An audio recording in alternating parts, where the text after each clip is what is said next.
বাবারে বাবারে বাবারে, কি ভারী বইগুলো।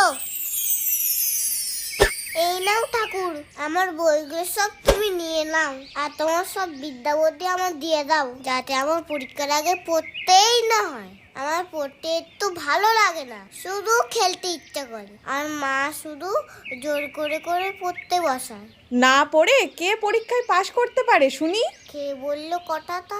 গলাটা যেন চেনা চেনা লাগছে, মনে হচ্ছে ঠাকুরই কথা বলছে। সামনে পরীক্ষা, কিন্তু পুজোর সুতো কাটার সাথে সাথে যেন বইগুলো ঘরে আনা চাই, না হলে পিঠে মার পড়বে। তুমিও এরকম বলছো? তোমার তো অনেক পাবার, আমাকে একটুখানি দিয়ে দেবে, তাহলে আমি এমনি এমনিই পাস করে যাবো।